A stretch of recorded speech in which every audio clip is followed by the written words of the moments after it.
Thank you guys so much for coming to our session today. As she said, it's United We Stand, using the 250th to build community. For many of us, I think the 250th anniversary of the Declaration of Independence can and has been a good jumping off point to get people reintroduced to our organizations and just history in general. And so that's kind of what we've been trying to work with at the Delaware Public Archives, and then connect with other parts of our community, and then collaborate with our other institutions in and out of the state. And that's what we're going to be talking about today. So to begin our agenda for this session, we're going to focus on our educational programs.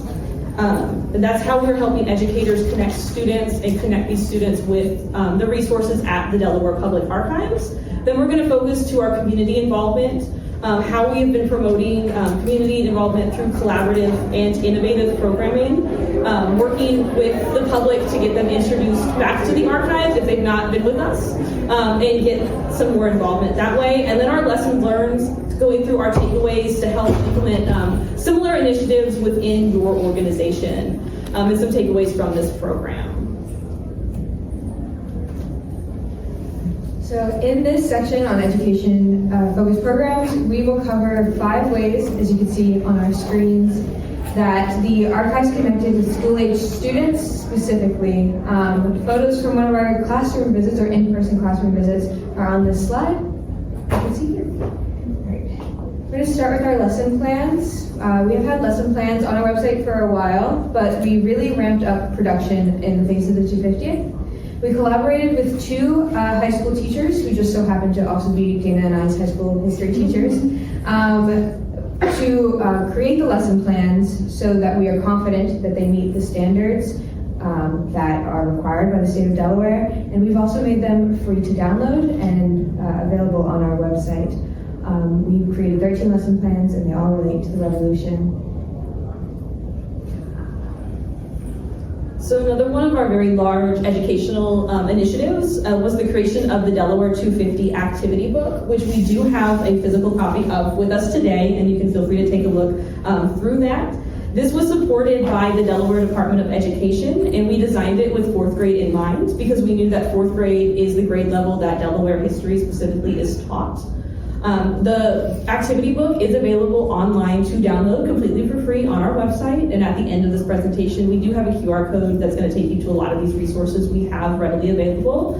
We also have physical copies available for pickup in person at the archives for some of the students that come in on tours or maybe go to our exhibit. And then we also were able to get funding through the state of Delaware to have enough copies printed physically for every 4th grader in the state of Delaware to use. As of us coming to this conference, we have sent out over 8,000 copies of these activity books to various schools throughout the state. And with our downloads online, I spoke to our website developer, and he was able to see that over 50 downloads have occurred between January and April of this year. And so that we're hoping that will also improve. And that's just from this year alone, and the activity book has been on our website since last year. I've got a couple pages of the activity book here on the slide. So this is fun. This is our biggest breakup letter in history. If you didn't know, Delaware declared its independence from Great Britain and Pennsylvania on the same day. And we're very proud of that. We did not want to be the lower 3 counties anymore. So this is where the students or whoever's using our activity book, you don't have to be a 4th grader to enjoy some of these activities. They can write and sign their own Declaration of Independence. We also do have, we use the activity books and a lot of our other programming to highlight some maybe underrepresented groups within Delaware and its history. So this page specifically looks at Black Delawarean involvement, as well as the women of Delaware, helpers from Spain, and then our Native American populations, the Lenape and the Nanticokes, and just kind of give this information to students in an accessible format that they're able to use, and then helps teachers supplement that within the classrooms. And we've had a lot of very good positive feedback with this activity book from teachers and then other community members that have seen it or used it with their students or children. Now we're going to talk about the board game that we developed for 4th graders in relation to the 250th. This board game was created because our boss came to us and said, I want to create a game that the students will be able to play where they can learn Delaware history.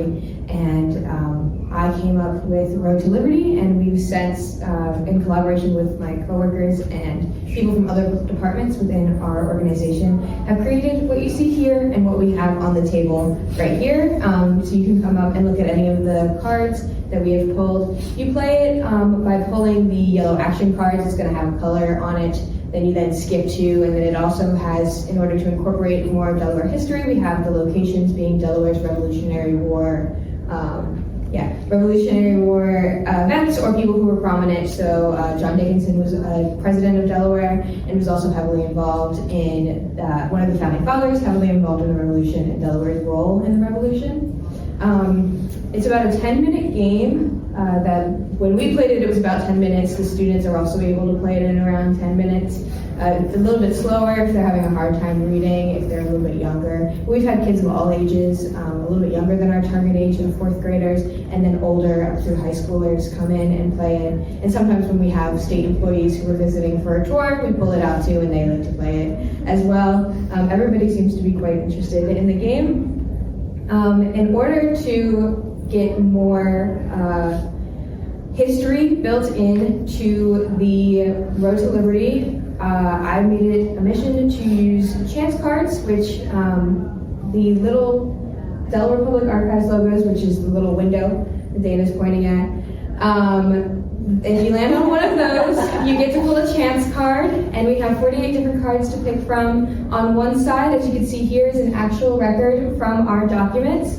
And then on the other side, along with this resource identifier, so if the patrons wanted to go actually see that resource, they would be able to more easily find it or email us with the resource identifier so that we can provide it to them digitally. And then on the other side, it gives an instruction. So for this example, there is a selection of women who were paid for providing overalls that they made to the Clothier General in that document, which is a very invaluable document that can show a lot of female patriots, and it's a very favored document for us. So the first part that I showed the identifier. This part gives you the direction to either go forwards, backwards, or lose a turn. You can comb through the documents. I picked out a few that are my favorite that you can see there if you come up and look at it at the end. But with this board game, we have done quite a few things. One of them have been field trips to the archive. So we have a picture there of a group of students playing the game and then going through our exhibit called Revolutionary Lives, which shows the contribution of everyday Delawareans that we worked together to put forward, that highlights, like Dana said, Black Delawareans, female Delawareans, and then other Native Delawareans, and that worked during the Revolution to help support Delaware's role in the Revolution. And not only do we have students come to us, but we go to them. Libraries often ask us to come with the game for one of their homeschool days. We have homeschool groups visit us as well, so it's not only traditional schools that come to us, but also homeschool groups that come through us.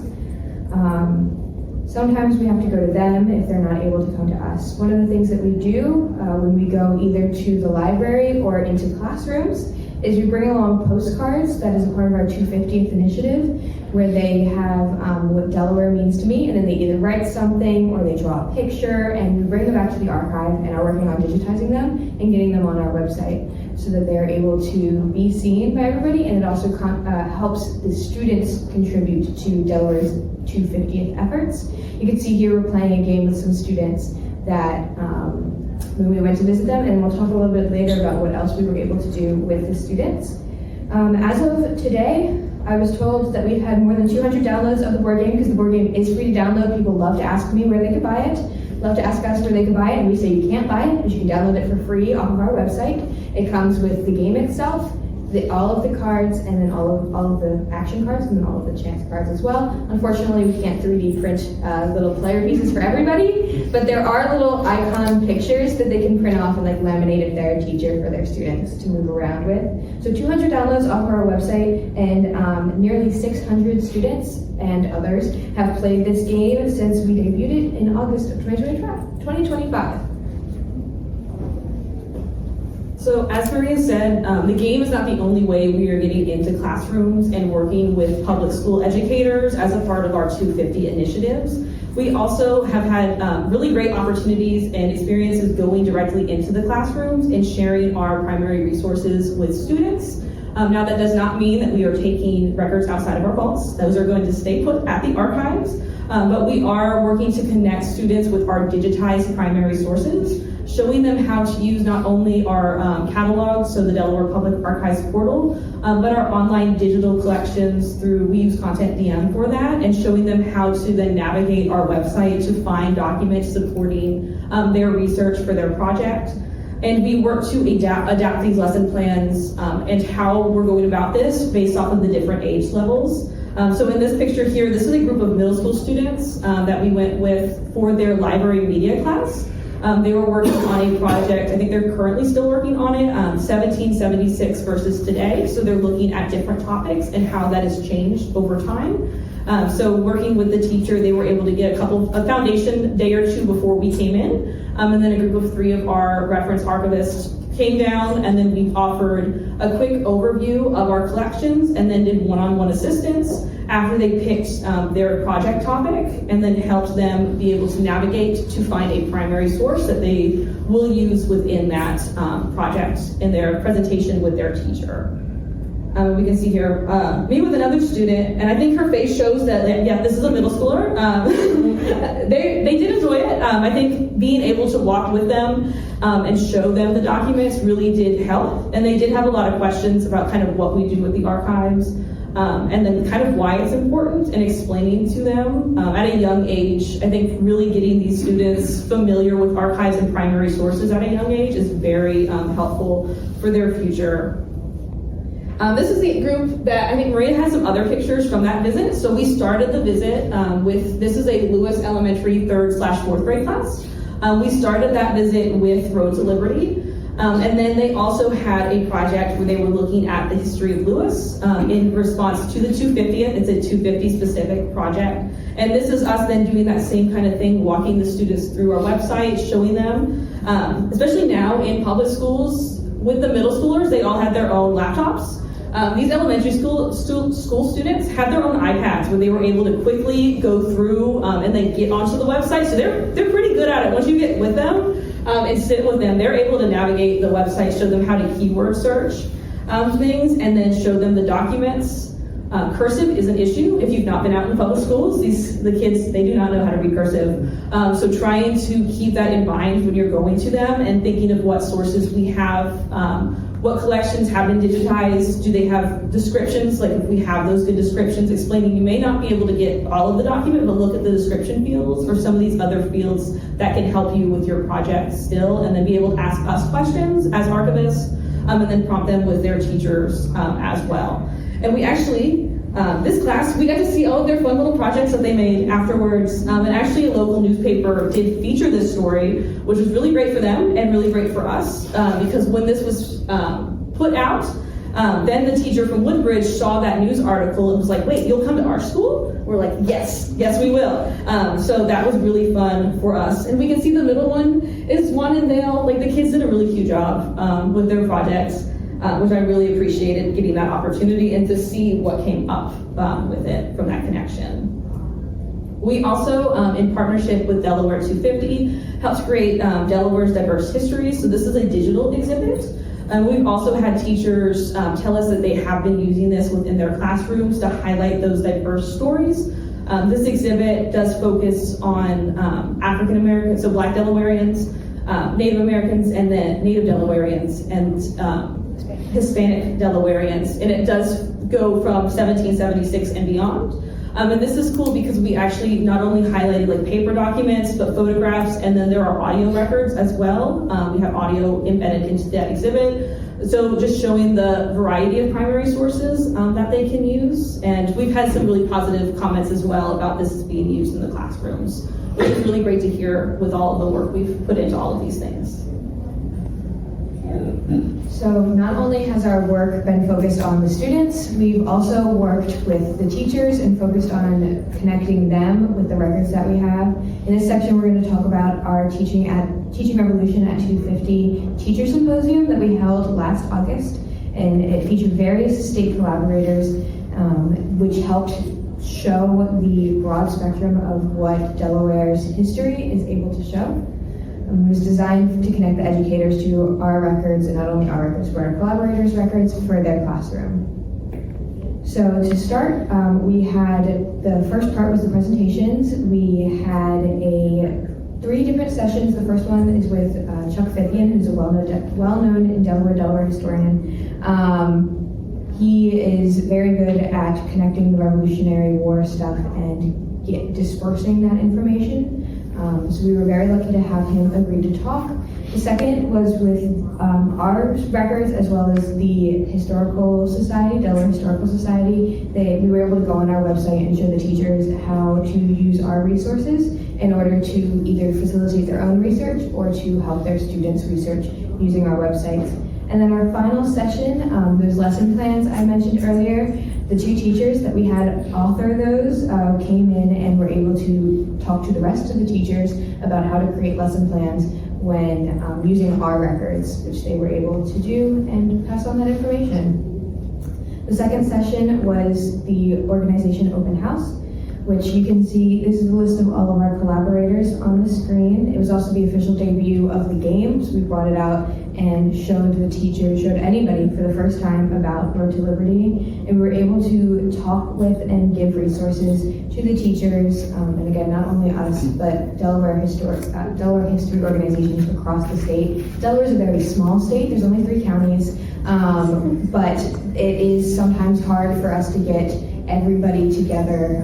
Sometimes people from the top of the northern county don't always get down to the southern county. So we try to make something so that everybody can come together in order to learn from across the entire state. And we're going to go ahead and focus to our next section.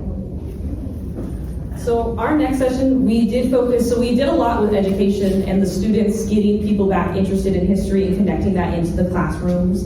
But then we also wanted to focus on just everyday Delawareans. So we wanted to focus on our community. How can we get them back involved into the archives, get them to visit us, or maybe we need to go out and visit them and share what resources we have. So we did that through a series of different program initiatives.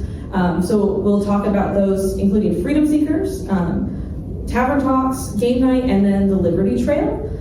With Freedom Seekers, I'm actually going to call up our collaborator from that. We have her here today, Maureen from Chester County, and how our collections kind of work together to be able to make this program possible.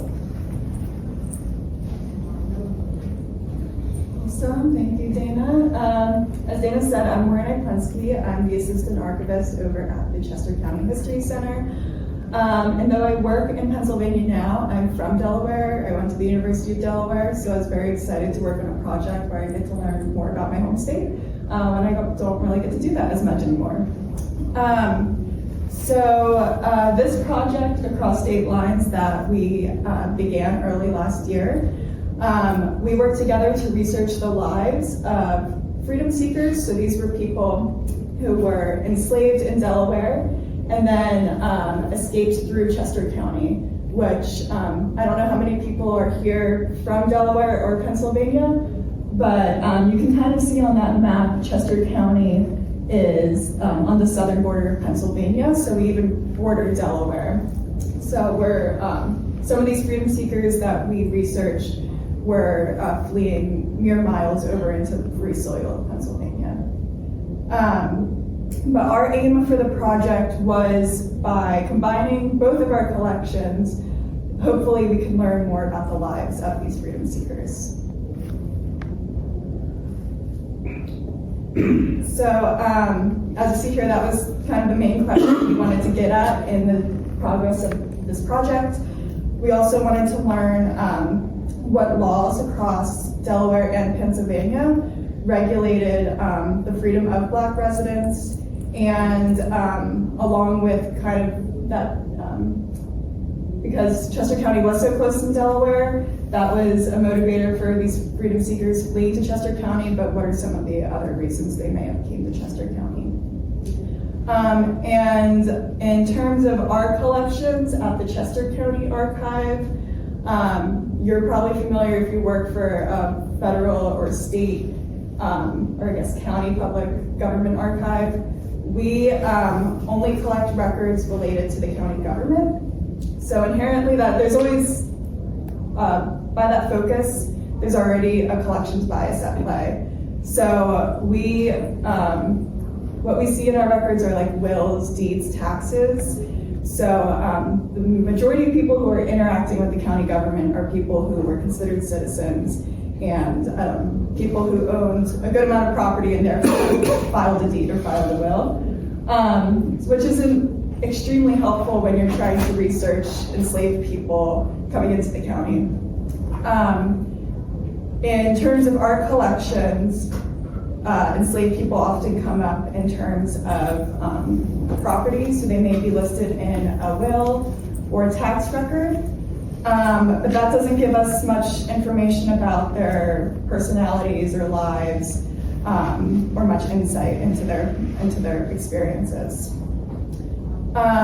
We do have one collection at the Chester County Archives called Runaway Petitions, which, if you're from Pennsylvania, you may know of the 1820 Act to prevent kidnapping. And this act required judges to record cases related to if an enslaved person, if an enslaver came into Pennsylvania, claimed an enslaved person and wanted to bring it back outside the state, they first had to go to a judge and kind of prove their claim. So these petitions, while they are difficult in the sense that they record the refusal of freedom for these freedom seekers, they often include a lot of rich detail about the lives of these people.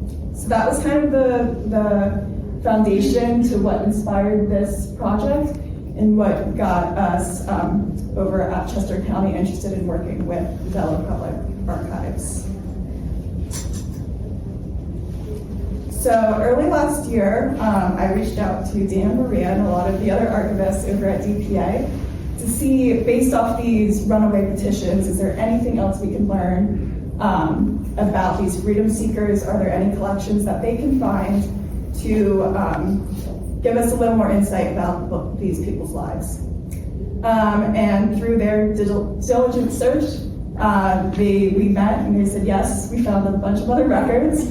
And those included maps or runaway advertisements, petitions to the General Assembly. So similar to the Chester County Archives, they're a state archive, so they had some of these government records that, limited within themselves, put together, it gave us a broader story of these people's lives. So just as an example, this is a biography that we built for Margaret. Margaret, she was enslaved in the town of Newcastle, so that's the northern part of the state. And she was enslaved by Jesse Moore. In the summer of 1829, she escaped and fled to Pennsylvania. And in the Chester County Archives, we have the arrest warrant for Margaret, but there's no indication that she was ever caught. When I first connected with the archivist over at DPA, specifically Leah Greer, she's the archivist who further researched Margaret and looked in their collections to see if there's anything else related to her. And she was able to confirm that Margaret did settle in Pennsylvania. She had a son there, and she was never caught. She even came back into Delaware because Leah was able to find a marriage record for Margaret in 1848. And you can actually see she was married at the St. George's Presbyterian Church. Leah was also able to find an apprenticeship contract. So Margaret, she eventually settled in Delaware. She had her child, John, her son. And in 1848, she apprenticed her son, John, to Jesse Moore, so her former enslaver. So we can only, these records unfortunately don't explain her motivations. And it's hard to comprehend kind of the pain of separating from your son let alone having your son be sent to her former enslaver. But we know, based off the laws in Delaware, and again, the collaboration with Delaware Public Archives was useful because they have a lot more insight into Delaware law than I do. But we know that Delaware law empowered officials to bound out the children of Black parents, especially if the Black parents were deemed unsupportive or they were deemed like poor. So that isn't entirely captured in the record for Margaret, but we know that there were other factors at play that may have influenced this decision. That isn't me, so. But from what we see from Margaret, the laws across Delaware and Pennsylvania can have a real impact on the individuals' lives. And we wanted to kind of illustrate that through this timeline. And if we're going to show a QR code if you want to access the site at the end. You can actually click on different documents or pictures to learn more about the history of these laws. And we also included other instances where these laws impacted individuals across Delaware and Pennsylvania.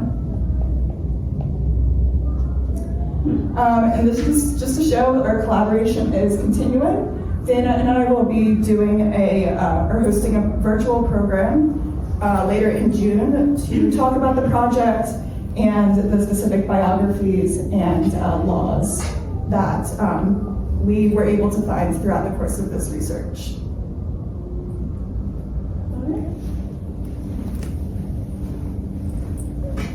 All right, so now we've talked about going to work with teachers, going to work with students, and as Dana mentioned in the introduction to this section, we're going to talk about how we connected with adult Delawareans who weren't in the education field. Of course, they were welcome to come. With tavern talks. So taverns were an important meeting place in the 18th century, at least in Delaware. That's where they signed the ratification document to ratify the U.S. Constitution. Was in a tavern in Delaware. And that's actually the last place on the word of liberty, which is neither here nor there. So taverns were an important meeting place in the 18th century, so it felt appropriate to have them be our place to meet the community. We collaborated with tavern talks with First State Heritage Parks, local breweries, local libraries, and like I said, we're going to where people have gathered. First State Heritage Park has been a prominent collaborator. They're quite close to us in downtown Dover, in historic Dover, and they've been a prominent collaborator not just through all of our DE 250 efforts, but they were before and they will continue to be afterwards. And since we started the programs in taverns, we've since, like I said, pushed out to local libraries as well. I'm going to go over the 5 unique programs that we have for our tavern talks, starting with In Common Cause, which is a home front during the Revolutionary War, where we talk about the home front during the Revolutionary War in Dover and how that impacted Delawareans who weren't a part of the fight with physical, going to the battlefield. Our second program that we debuted was Flags of Our Forefathers. It's a genealogy focusing on patriots. As the focus of the genealogy, we offer other genealogical programs through the Delaware Public Archives, but this one focuses specifically on our records that relate to patriots. Our third is called Lock, Stock, and Barrel. It is all about the weaponry that was used during the Revolutionary War.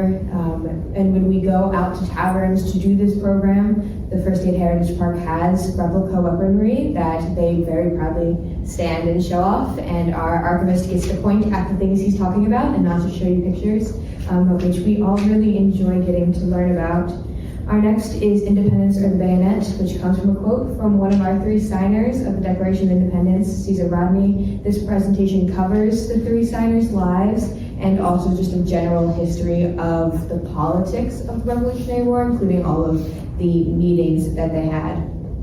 We've mentioned and are very proud of the fact that we separated from Pennsylvania and Great Britain on June 15, 1776. This final presentation that we included in our Tavern Talks program is called Not Today, PA, and it is all about Delaware's leading up to separating from Pennsylvania and the cause of why we decided to no longer be a part of Pennsylvania. We go out to local breweries, including a little known organization called Dogfish Head, which was started in Delaware, in a sense expanded out because they were bought by a Boston company out of Boston. Like we said earlier, it's kind of hard for some organizations to go across the state, and we try to do that. Not only do we go up north, we go down into the lower county as well in order to get everybody or as many people as possible. We always bring First State Heritage Parks when we do Tyrant Talks in local breweries. Sometimes they have their replica weaponry, but they always have colonial games that you can play, and always come with a costumed interpreter.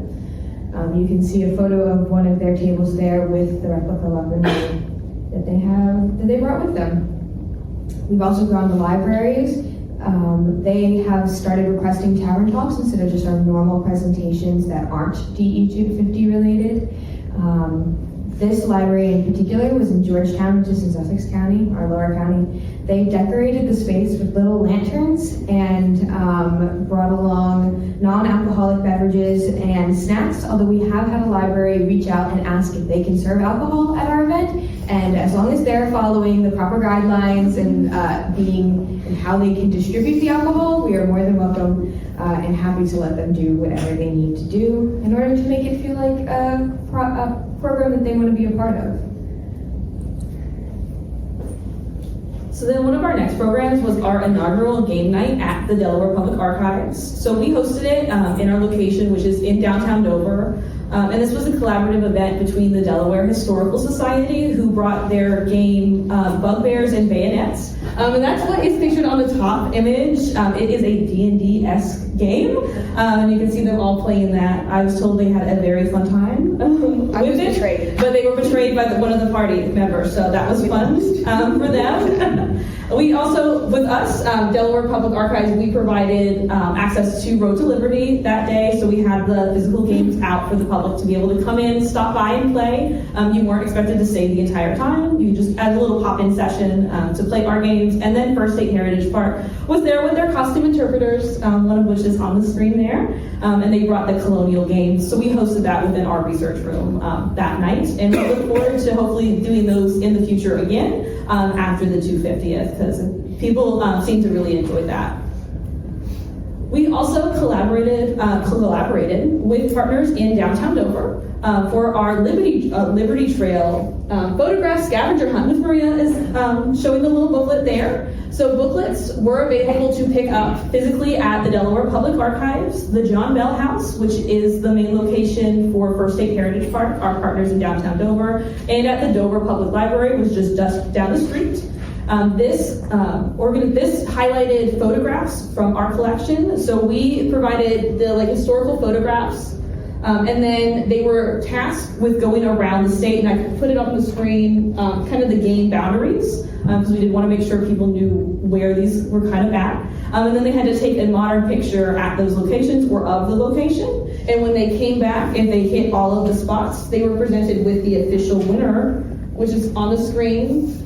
A little plate that says that they did do all of the tasks for our Liberty Trail. And that just really highlighted not only our collections, but what to get people downtown in Dover, walking around, seeing all of these historic spots, and seeing the then and now of the first capital, our capital of the first state.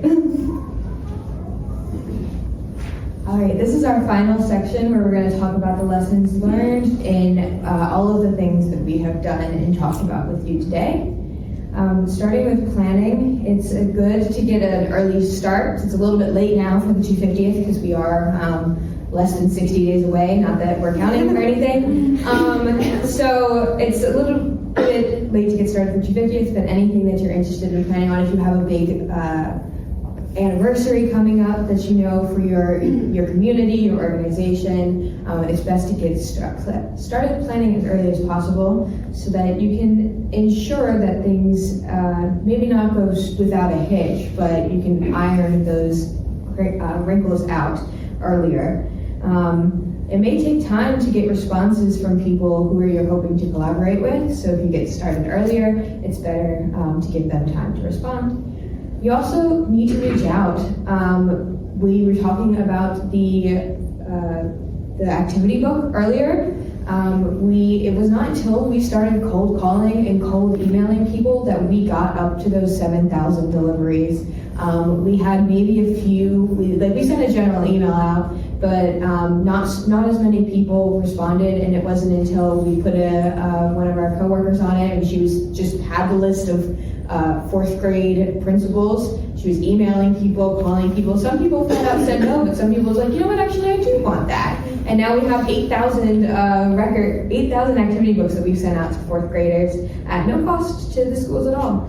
And then our last suggestion with planning is to help advertise the event.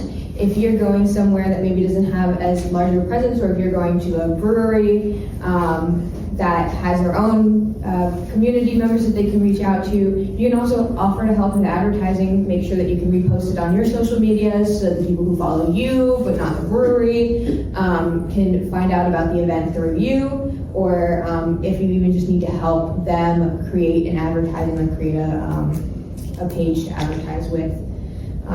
Those are our 3 suggestions for planning. And then I worked to make a 4 kind of step collaborative program, so 4 steps for those positive collaborative programming. So step 1 is to brainstorm ideas and think of organizations that you can partner with. Think outside the box. I know we try to, and try to think of where you already gather.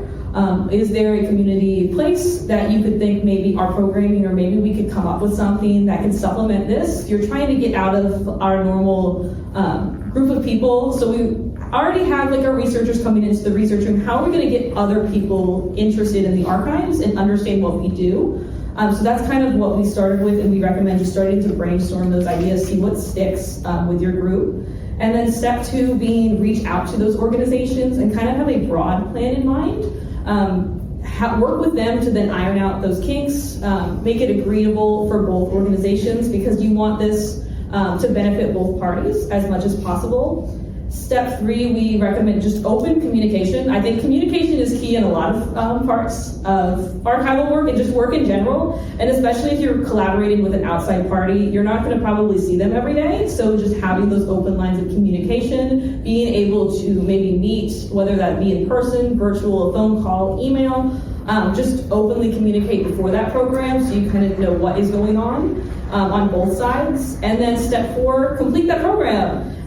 Make it work, and then share any feedback you receive, because you want to be able to grow it, they want to be able to grow, so I think just sharing that feedback, what worked, what didn't, is very key to be able to do that. And then for us, some specific things, so we recommend very much asking questions. Ask questions of your organization and theirs. How can this benefit our audience? Is our audience the same? How is that going to benefit both parties, both organizations? And then be open to adjustments. So I know, especially with the taverns and the breweries specifically, each location in each place is a very different setup. So that was something that we had to adapt over time. Is this a location that already has their own PA equipment? Is this something that we're going to have to bring ours? And working with them, making those adjustments, think about what worked at one, and then how can you adapt that to then work with the other one. And then in the future, if you come back, which we have had a lot of like return visitors, we have those 5 programs to pick from, so they're more than happy to welcome us back, and we did a good job. Then that makes that next one go a little bit smoother, using what you've learned already, and then what you've learned when working with other people, just to make that as smooth as possible for the future, because we are hopeful that this will continue after the 250th is done. We have a lot of other programs not relating to the American Revolution that are still available as well, that these organizations can reach out to and about. All right, this is our last slide before get in touch. So thank you all for sticking with us this far. Our key takeaways is that communication is key. You need to communicate with your partners and advertise to the community in order to get your objectives completed. If you have goals, you set goals for how many people that you want to have come, then you might want to figure out, and you're failing to meet those goals. So for example, we've started requiring 10 registrations for any of our library events. That way we know that we're not sending our archivists 30, 45 minutes away for nobody to show up. And if we keep having libraries say, okay, we want to do this, we're gonna get the 10 people, they don't get the 10 people, and it's the same library, maybe we can figure out, by communicating with them, why that 10 limit isn't being reached and what we can do to help them get the word out that we're gonna be coming. The next is meeting the community where they're at. You can't expect the community to come to you all of the time. Delaware is a very small state, but that doesn't mean that we have people coming from all over the state to our First Saturday programs, for example, which we host every first Saturday, unless the first Saturday is something special. Like in July, we're doing a second Saturday program because the first Saturday is July 4th. So you can't expect everybody to come to you. It's like I said, it's a little bit easier with such a small state, especially because our community is the entire state. But if you can identify sections of your community that don't engage as often, see what you can do to be able to contact them and get in with them to go to where they are. Find out what works and what doesn't work. So right now we know the game is a hit. People really seem to like the interactive component. So we're working on a civics game, maybe, for afterwards, after the 250th is done, so that we have that sort of still game component to offer to libraries for after we're focusing on the 250th anniversary for so long. And be open to improvements, be flexible, and take feedback from the collaborators and the community so that you're able to improve on your programs and see what works and what doesn't work, like we said last time. And finally, you have to keep going. Don't lose momentum after the 250th, at least that's what we're really not worried about, but that's what we're really focusing on. We're focusing on not losing momentum after the 250th. Like I said, we've got that civics game, and we're also trying to figure out what the state is focusing on. We are a state archive, so we are led by what the state is doing. They've been passing a lot of laws requiring teachers to teach diverse histories in schools, and the teachers need resources for that, so they will be reaching out to us. And so we're trying to get ahead of that by coming together and creating resources, or pulling together our records on those specific diverse histories that the state is requiring teachers, history teachers to teach. So that's our next focus, civics and diverse histories as required by the state. So we want to be able to bring that together so we can help the teachers do lesson plannings. And that is everything. If you'd like to get in touch with us, there are emails on the screens along with lovely photos of us. And you can always come up and ask us questions. I'm going to leave this slide up for a couple of seconds, and then I'm going to go over to the resources page. And then these are our resources, our program and events calendar, our DE250 resources. Those are both our websites, and then Across State Lines, which is on the Cheshire County History website. So that is everything we have. We'll be standing up here to answer any questions if you have any.